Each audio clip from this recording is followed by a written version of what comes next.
আজকে আমি দেখাবো জাভা স্ক্রিপ্টের মাধ্যমে কিভাবে একটা সংখ্যাকে রিভার্স করে লেখা যায়। সাপোজ আমি যদি একটা সংখ্যা নেই, একটা সংখ্যা যদি আমি সাপোজ একটা সংখ্যা নিলাম, উম, হচ্ছে কত, 1 2 3 4 5, এই সংখ্যাটা নিলাম। এখন এই সংখ্যাটাকে কিভাবে রিভার্স করা যাবে সেই বিষয়টা হচ্ছে আমাদের কিরকম হবে সেটা হচ্ছে আমাদের হচ্ছে এরকম একটা রেজাল্ট আসতে হবে। 5 4 3 2 1, এরকম একটা আমাদের রেজাল্ট আসতে হবে। সেটা হচ্ছে আমাদের রুলস। মূলত আমি এই প্রোগ্রামটার মাধ্যমে সেটাই করার ট্রাই করছি। এখন পূর্বে অনেক কিছু আমি শেখানো হয়েছে, সেগুলোর উপর বেস করে আমি এখন নেক্সট টিউটোরিয়ালটা বানাচ্ছি, মানে এই টিউটোরিয়ালটা বানাচ্ছি আর কি।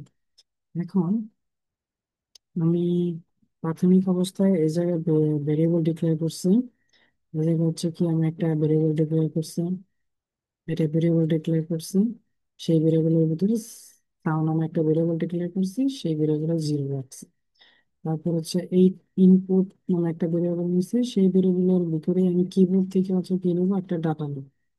কিবোর্ড থেকে আমি প্রম্পটের মাধ্যমে কি করছি, একটা ডাটা নিছি। আচ্ছা, এই ডাটাটা মূলত আমাদের কি স্ট্রিং আকারে ডাটাটা থাকে। এখন এই ডাটাটাকে আমাদের সংখ্যায় রূপান্তর করার জন্য আমি সেটা কি করছি, পার্স ইন্ট করছি। এখন পার্স ইন্ট করছি, আমি কাকে করছি, ইনপুট করছি। এইখানে আমি যে ডাটাটা, এই লাইনে, এই লাইন থেকে যে আমি এই লাইন থেকে যে আমি ডাটাটা রিসিভ করছি, কিসের ভিতর রিসিভ করছি, ইনপুটের মধ্যে রিসিভ করছি। এখন সেটা তো আমাদের স্ট্রিং ছিল।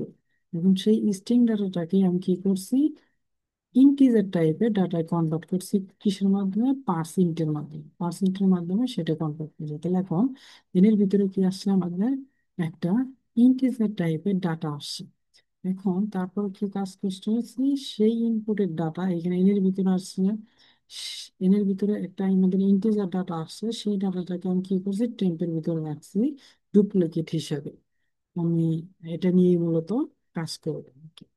আচ্ছা, তারপরে এখন আমি এই জায়গায় মূলত কি করছি, এই জায়গায় মূলত আমি কি করছি, জাস্ট রিভার্স করার প্রোগ্রামটা আমি এখানে লিখছি। এখন এনের মানটা যতক্ষণ পর্যন্ত আমাদের 0 না হবে ততক্ষণ পর্যন্ত আমাদের এই লুপটা চলবে। এই লাইনের মাধ্যমে আমরা কাজ করছি যে একটা ডিজিটের, মানে একটা সংখ্যার, যদি এরকম একটা সংখ্যা হয়, 1 2 3 4 5, এরকম একটা সংখ্যা হয়, তাহলে সেই সংখ্যাটাকে 10 দিয়ে কি করছি, ভাগ করে আমাদের কি করছি, 10 দিয়ে ভাগ করে সেই ভাগশেষটা নিচে। তাহলে এখানে আমাদের সবসময় কি লাস্ট ডিজিটের সংখ্যাটাই, লাস্ট ডিজিটটা হবে আমাদের এই আর এম এর মানটা।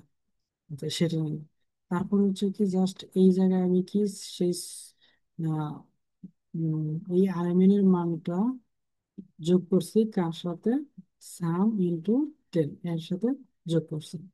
আচ্ছা, যোগ করার পর এই সামের ভিতরে রাখছি। আচ্ছা, তারপর হচ্ছে আমাদের কি, প্রত্যেকবার যদি আমরা একটা করে কমাই দিতে চাই, এই জায়গা থেকে একটা করে ডাটা যদি কমাই দিতে চাই, তাহলে হচ্ছে একবার 5 চলে যাবে, একবার 4 চলে যাবে, একবার 3 চলে যাবে, একবার 2 চলে যাবে, একবার 1 চলে যাবে। এই কাজটা আমাদের করতে কিন্তু আমাদের জাভা স্ক্রিপ্টে হয় না।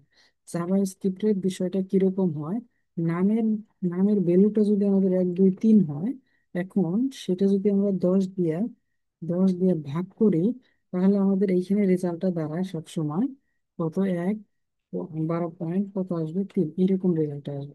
কিন্তু আমাদের এই প্রোগ্রামে তো আমাদের সেটা চাওয়া না। আমাদের চাওয়া হচ্ছে এখানে 12 আসতে হবে। এখন সেই কাজটা করার জন্যই আমরা কি কাজটা করছি, সেই কাজটা করছে হচ্ছে আমরা এইখানে পার্স ইন দিয়েছি। পার্স ইন দেওয়া মানে হচ্ছে এইখানে যে 12.3 আসছে, সেই 0.3টাকে বাদ দেবে, শুধুমাত্র কি নেবে, এই 12টাকে নেবে। এখন তাহলে আমাদের কিন্তু এই এর ভিতর কি 12 আসবে।